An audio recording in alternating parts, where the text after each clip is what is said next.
ಎಲ್ರಿಗೂ ನಮಸ್ಕಾರ. Modern Indian ಹಿಸ್ಟ್ರಿಯಲ್ಲಿ governor general ಮತ್ತು ವೈಸ್ರಾಯ್ಗಳ ಬಗ್ಗೆ ಹಲವಾರು ರೀತಿಯ ಕ್ವಶನ್ಗಳು ರೈಸ್ ಆಗಿರ್ತವೆ. ಇವತ್ತು ನಾವು ಒನ್ ಬೈ ಒನ್ ಸೀಕ್ವೆನ್ಸು ಈ ಗವರ್ನರ್ ಜನರಲ್ಗಳ ಬಗ್ಗೆ ತಿಳ್ಕೊಳ್ತಾ ಹೋಗೋಣ.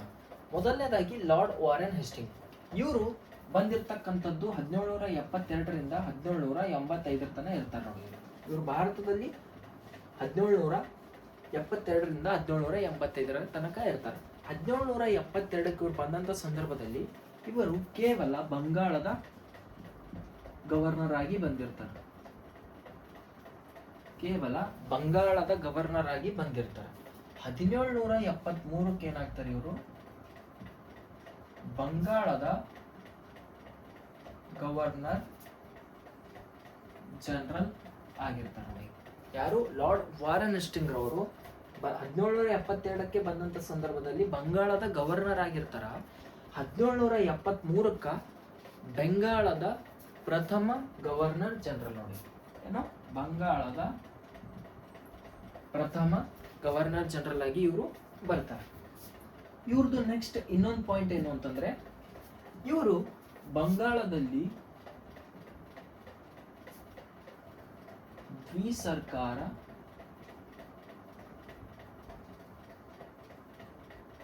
ಪದ್ಧತಿ ರದ್ದು ಮಾಡ್ತಾರೆ. ಏನು? ಇವರು ಬಂಗಾಳದಲ್ಲಿ ಇರ್ತಕ್ಕಂತಹ ದ್ವಿಸರ್ಕಾರ ಪದ್ಧತಿಯನ್ನ ರದ್ದು ಮಾಡ್ತಾರೆ. ಯಾರು? Lord Warren Hastings. ಇವ್ರ ಬಗ್ಗೆನೇ ಇನ್ನೊಂದು ಮೂರನೇ ಪಾಯಿಂಟು.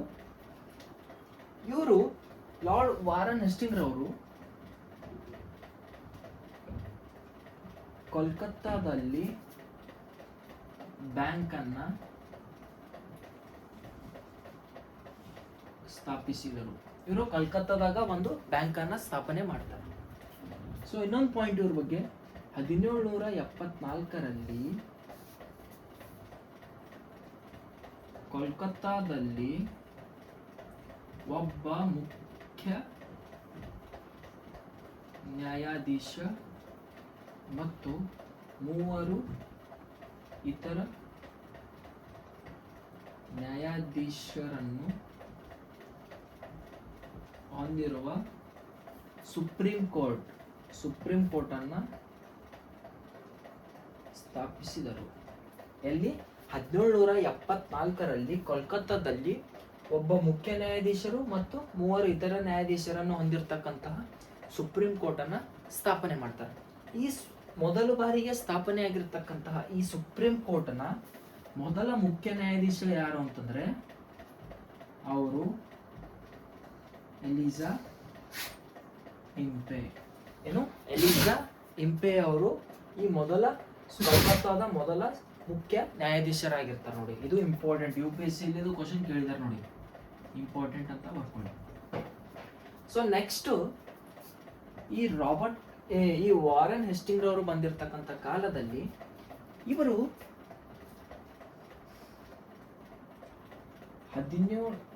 1780ರಿಂದ 84ರಲ್ಲಿ ಏನಾಗಿರ್ತದ, ಆಂಗ್ಲೋ ಮೈಸೂರ್ ಯುದ್ಧದಲ್ಲಿ ಭಾಗವಹಿಸ್ತಾರೆ. ತಿಳಿತಾ?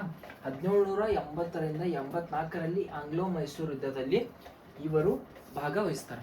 ಅದೇ ರೀತಿ ಮೊದಲನೇ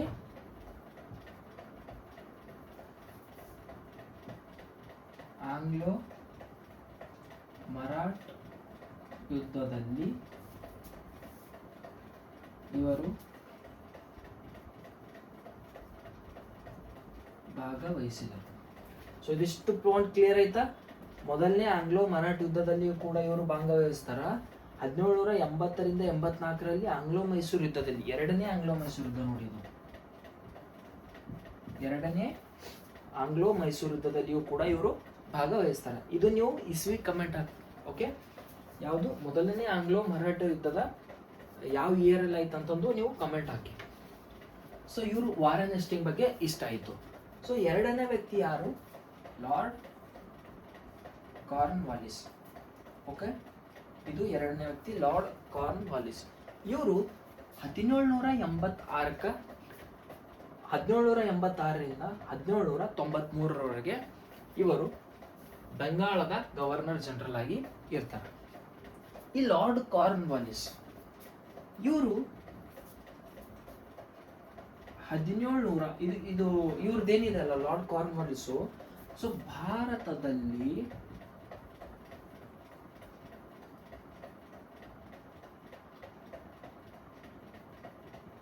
ಆಧುನಿಕ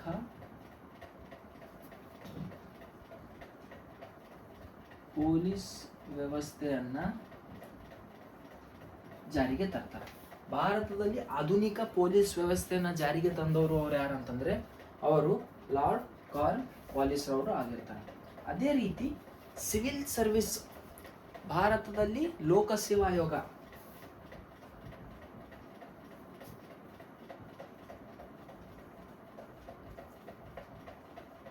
ಆಯೋಗ ಸ್ಥಾಪನೆ ಮಾಡ್ತಾರೆ. ಅವರಿಗೆ ಭಾರತದ ಲೋಕಸೇವಾ ಆಯೋಗವನ್ನ ಇವರು ಸ್ಥಾಪನೆ ಮಾಡ್ತಾರೆ. ಯಾರು? Lord Cornwallis. ನೆಕ್ಸ್ಟು ಇವ್ರು ಏನ್ ಮಾಡ್ತಾರ, 1793ರಲ್ಲಿ ಖಾಯಂ ಜಮೀನ್ದಾರಿ ಪದ್ಧತಿಯನ್ನ ಜಾರಿಗೆ ತರ್ತಾರೆ. ಓಕೆ, ಯಾರು ಖಾಯಂ ಜಮೀನ್ದಾರಿ ಪದ್ಧತಿಯನ್ನ ಜಾರಿಗೆ ತಂದವರು ಯಾರಂತ ಕೇಳಿದ್ರೆ ಅದು ಲಾರ್ಡ್ ಕಾರ್ನ್ವಾಲಿಸ್ ರವರು. ಇದು ಎಲ್ಲೆಲ್ಲಿ ಬಂದಪ್ಪ ಅಂತಂದ್ರೆ ಬೆಂಗಾಳ, ಒಡಿಸ್ಸಾ, ಕೋಲ್ಕತ್ತಾದಲ್ಲಿ. ಓಕೆ, ಈ ಮೂರು ಬೆಂಗಾಲ್, ಒಡಿಸ್ಸಾ ಮತ್ತು ಕೋಲ್ಕತ್ತಾ ಪ್ರದೇಶದಲ್ಲಿ ಏನಾಗಿರ್ತದೆ 1793ಕ್ಕೆ ಖಾಯಂ ಜಮೀನ್ದಾರಿ ಪದ್ಧತಿಯನ್ನ ಜಾರಿಗೆ ತರ್ತಾರೆ. ಈ ಖಾಯಂ ಜಮೀನ್ದಾರಿ ಪದ್ಧತಿಯನ್ನು ಜಾರಿಗೆ ತಂದವರು ಯಾರಂತಂದ್ರೆ ಲಾರ್ಡ್ ಕಾರ್ನ್ವಾಲಿಸ್ ರವರು ಆಗಿರ್ತಾರೆ. ಇವ್ರದ್ದು ಇನ್ನೊಂದು ಮುಖ್ಯವಾಗಿರ್ತಕ್ಕಂಥ ಪಾಯಿಂಟ್ ಏನಂತಂದ್ರೆ ಈ 1794 ಏನಾಗ್ತದ ಆಂಗ್ಲೋ ಮೈಸೂರ್ ಯುದ್ಧದಲ್ಲಿ ಎಷ್ಟನೇದು? ಇದು ಮೂರನೇದು ನೋಡಿ. ಓಕೆ, ಇದು ಮೂರನೇ ಆಂಗ್ಲೋ ಮೈಸೂರು ಯುದ್ಧದಲ್ಲಿ ಏನ್ ಮಾಡ್ತಾರ, ಟಿಪ್ಪುನನ್ನ ಸೋಲಿಸಿದ ಯಾರು? ಈ ಲಾರ್ಡ್ ಕಾರ್ನ್ವಾಲಿಸ್ ಏನ್ ಮಾಡ್ತಾನ 1790ರಿಂದ 1794 ಮೂರನೇ ಆಂಗ್ಲೋ ಮೈಸೂರು ಯುದ್ಧ ಆಗ್ತದೆ. ಸೊ ಇದರಲ್ಲಿ ಟಿಪ್ಪುನನ್ನ ಸೋಲಿಸ್ತಾರೆ. ಇದು ಈ ಲಾರ್ಡ್ ಕಾರ್ನ್ವಾಲಿಸ್ ಬಗ್ಗೆ ಆಯಿತು. ನೆಕ್ಸ್ಟ್ ಜಾನ್ ಶೋರ್ ಬಗ್ಗೆ. ಇವ್ರದ್ದು ಏನಿಲ್ಲ, ಒಂದೇ ಪಾಯಿಂಟ್ ಇದೆ, ಹೇಳ್ತೀನಿ ಕೇಳಿ. ಸರ್ ಜಾನ್ ಶೋರು ಇವರು 1793ರಿಂದ 98 ತನಕ ಬರ್ತಾರ. ಇವರು ಶಾಂತಿ ಪ್ರಿಯರಾಗಿರ್ತಾರ. ಇವ್ರದ್ದು ಮೊದಲನೇ ಪಾಯಿಂಟ್ ಏನು,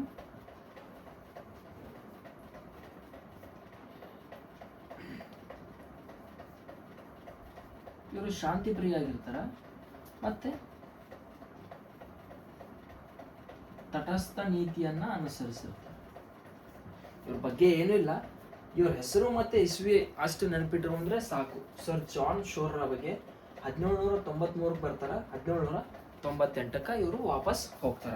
ಸೊ ಇವರು ಶಾಂತಿ ಪ್ರಿಯ ಮತ್ತು ತಟಸ್ಥ ನೀತಿಯನ್ನ ಹೊಂದಿರ್ತಾರೆ ನೋಡಿ. ಇಲ್ಲಿ ನಾನು ಇವ್ರ ಬಗ್ಗೆ ಇನ್ನೊಂದು ಪಾಯಿಂಟ್ ನಾನು ನಿಮ್ಗೆ ಹೇಳಕ್ ಇಷ್ಟಪಡ್ತೀನಿ.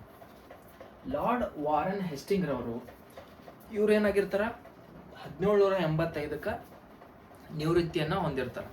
ನಿವೃತ್ತಿಯನ್ನ ಹೊಂದು ಲಂಡನ್ ದೇಶಕ್ಕೆ, ಅವ್ರ ದೇಶಕ್ಕೆ ಹೋಗ್ತಾರಲ್ಲ, ಅಲ್ಲಿ ಹೋದಾಗ ಇವ್ರ ಮೇಲೆ ಸುಮಾರು ಒಂದು 20 ಪ್ರಕರಣಗಳ ಅವ್ರದೇ ಏನು ಮನುಷ್ಯರು ಇರ್ತಾರಲ್ಲ ಅವರ ವ್ಯಕ್ತಿಗಳೇ ಇವ್ರ ಮೇಲೆ ಕೇಸ್ಗಳನ್ನ ಹಾಕ್ತಾರೆ. ಕೇಸ್ ಹಾಕಿ ಇವರಲ್ಲಿ ಇರ್ತಕ್ಕಂಥ ಸಂಪತ್ತು ಆ ಕೇಸಲ್ಲೇ ಮುಳುಗ್ ಹೋಗ್ತದ. ಆಮ್ಯಾಗ ಇವರು ನಿರಪರಾಧಿ ಅಂತಂದು ಗೊತ್ತಾಗ್ಬಿಡ್ತದ. ಸೊ ಆ 20 ಕೇಸುಗಳನ್ನ ಲಡಾಯಿಸಿ ಇವರು ಆ 20 ಕೇಸುಗಳಲ್ಲಿ ಇವರು ನಿರಪರಾಧಿ ಇದಾರೆ ಅಂತಂದು ಗೊತ್ತಾದ್ಮೇಲೆ ಆ ಲಂಡನ್ ಸರ್ಕಾರ, ಆ ಬ್ರಿಟನ್ ಸರ್ಕಾರ ಇವ್ರಿಗೆ ಏನ್ ಮಾಡ್ತದ, ಆ ಸಂದರ್ಭದಲ್ಲಿ ಲಾರ್ಡ್ ಎಂಬ ಬಿರುದನ್ನ ಕೊಟ್ಟು ಬಿಡ್ತದ. ಇವರಿಗೆ ಲಾರ್ಡ್ ಎಂಬ ಬಿರುದನ್ನ ಕೊಡ್ತದ. ಆವಾಗ ಇವರು ಒಂದು ಮಾತು ಹೇಳ್ತಾರ, ನಾನು ನಿಮಗಾಗಿ ಎಷ್ಟೆಲ್ಲ ಮಾಡಿದೆ, ನೀವು ನನ್ನ ಮೇಲೆ ಆಪಾದನೆ ಹೊಲಿಸಿ ಅಪರಾಧವನ್ನ ನಾನು ಮಾಡಿದ್ದೀನಿ ಅಂತಂದು ನನ್ನ ಮೇಲೆ ಬಹುಮಾನವಾಗಿ ಕೊಟ್ಟಿರಲ್ಲ ಅಂತಂದು ಹೇಳ್ತಾನೆ. ಯಾರು? ಈ lord Warren Hastings. Next lord Wellesley. ಇವ್ರು ಹೇಳೋಕ್ಕಿಂತ ಮುಂಚೆ ಈ ಲಾರ್ಡ್ ಕಾರ್ನ್ವಾಲಿಸ್ ಇದಾರಲ್ಲ, ಮೂರನೇ ಆಂಗ್ಲೋ ಮೈಸೂರು ಯುದ್ಧ ನಾನೇನು ಹೇಳಿದೆ 1790 ಮತ್ತು 94 ಅಂತ ಹೇಳಿದೆ. 1790ರಿಂದ 1792 ಅಂತಂದು ಕರೆಕ್ಷನ್ ಮಾಡ್ಕೊಳ್ಳಿ. ಓಕೆ, 1790ರಿಂದ 1792 ಈ ಮೂರನೇ ಆಂಗ್ಲೋ ಮೈಸೂರು ಯುದ್ಧದ ಟೈಮ್ ಪೀರಿಯಡ್ ಆಗಿರ್ತದೆ ನೋಡಿ. ಓಕೆ, ಇದೊಂದು ಕರೆಕ್ಷನ್ ಮಾಡ್ಕೊಳ್ಳಿ. ಸೊ ನೆಕ್ಸ್ಟು ಲಾರ್ಡ್ ವೆಲ್ಲೆಸ್ಲಿ, ಇವರು ಭಾರತಕ್ಕೆ ಬಂದಿರತಕ್ಕಂಥದ್ದು 1798ರಿಂದ 1805ರವರೆಗೆ ಇವರು ಏನಾಗಿರ್ತಾರೆ, ಗವರ್ನರ್ ಜನರಲ್ ಆಗಿರ್ತಾರೆ. ಸೊ ಇವರು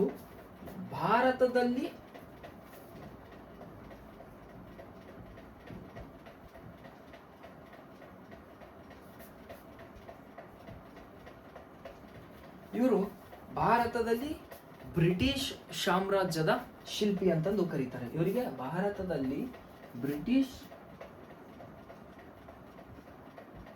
ಸಾಮ್ರಾಜ್ಯದ ಶಿಲ್ಪಿ ಅಂತಂದು ಕರೀತಾರೆ. ಇವ್ರದ್ದು ಇನ್ನೊಂದು ಪಾಯಿಂಟ್ ಏನು ಅಂತಂದ್ರೆ, ಇವರು ಈ 1798ಕ್ಕೆ ಏನು ಬರ್ತಾರಲ್ಲ, ಈ ಸಂದರ್ಭದಲ್ಲಿ ಇವರು ಸಹಾಯಕ ಸೈನ್ಯ ಪದ್ಧತಿಯನ್ನ ಜಾರಿಗೆ ತರ್ತಾರೆ. 1798ಕ್ಕೆ ಸಹಾಯಕ ಸೈನ್ಯ ಪದ್ಧತಿಯನ್ನ ಜಾರಿಗೆ ತಂದವರು ಲಾರ್ಡ್ ವೆಲ್ಲೆಸ್ಲಿ ಅವರು. ಸೊ ಇದನ್ನ ಸಹಾಯಕ ಸೈನ್ಯ ಪದ್ಧತಿಯನ್ನ ಮೊಟ್ಟ ಮೊದಲ ಬಾರಿಗೆ ಸಹಿ ಮಾಡಿದವರು ಯಾರು ಅಂತಂದ್ರೆ ಹೈದರಾಬಾದಿನ ನಿಜಾಮರು. ಯಾರು? ಹೈದರಾಬಾದ್ ನಿಜಾಮರು. ಓಕೆ, ಇದು ಆಯ್ತು.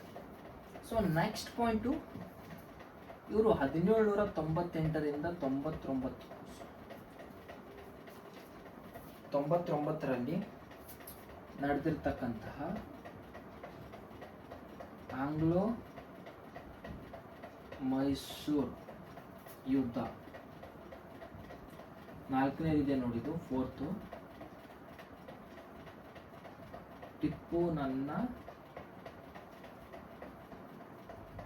ಸೋಲಿಸಿದರು. 1798ರಿಂದ 99ರವರೆಗೆ ಆಂಗ್ಲೋ ಮೈಸೂರು ಯುದ್ಧ ಆಗ್ತದೆ. ಎಷ್ಟನೇದು? ನಾಲ್ಕನೇದು. ಸೊ ಈ ಮೈಸೂರು ಯುದ್ಧದಲ್ಲಿ ಇವ್ರು ಏನ್ ಮಾಡ್ತಾರೆ, ಟಿಪ್ಪುನನ್ನ ಸೋಲಿಸ್ತಾನೆ. ಯಾರು? Lord Wellesley. ಯಾಕಂತಂದ್ರೆ ಈತ ಸಹಾಯಕ ಸೈನ್ಯ ಪದ್ಧತಿಯನ್ನ ಜಾರಿಗೆ ತಂದಿರ್ತಾನ. ಸೊ ಈ ಪದ್ಧತಿ ಜಾರಿಗೆ ತಂದಿರತಕ್ಕಂಥ ಸಂದರ್ಭದಲ್ಲಿ ಟಿಪ್ಪುಗೆ ಈತ ಹೋಗಿ ಮನವರಿಸ್ತಾನ. ಸೊ ನಾನು ಈ ರೀತಿ ಸಹಾಯಕ ಸೈನ್ಯ ಪದ್ಧತಿಯನ್ನ ಜಾರಿಗೆ ತಂದಿರ್ತೀನಿ, ಇನ್ನು ಸಹಿ ಮಾಡು ಅಂತಂದಾಗ ಟಿಪ್ಪು ನಿರಾಕರಿಸ್ತಾನ. ಸೊ ನಿರಾಕರಿಸೋದ್ರಿಂದ ಆತನ ಮೇಲೆ ಯುದ್ಧ ಮಾಡಿಕೆಸಿಂದ ಆತನಿಗೆ ಸೋಲಿಸಿ ಬಿಡ್ತಾನ ನೋಡಿ. ಅದೇ ರೀತಿ ನೆಕ್ಸ್ಟು 1803ರಿಂದ 1805ರವರೆಗೆ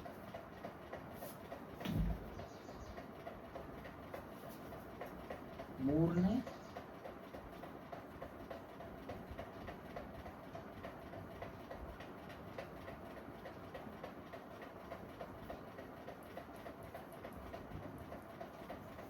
ಮರಾಠರನ್ನ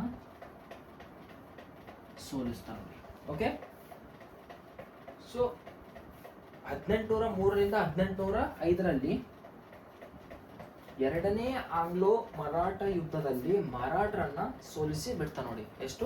1803ರಿಂದ 1805ರವರೆಗೆ ಎರಡನೇ ಆಂಗ್ಲೋ ಮರಾಠ ಯುದ್ಧದಲ್ಲಿ ಮರಾಠರನ್ನ ಸೋಲಿಸಿ ಬಿಡ್ತಾನೆ. ಇದಿಷ್ಟು ಪಾಯಿಂಟು ಈ ಲಾರ್ಡ್ ವೆಲ್ಲೆಸ್ಲಿ.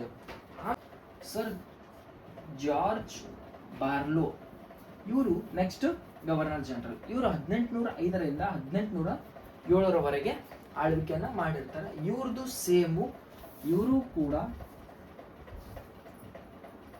ಶಾಂತಿ ಪ್ರಿಯೆ ಮತ್ತು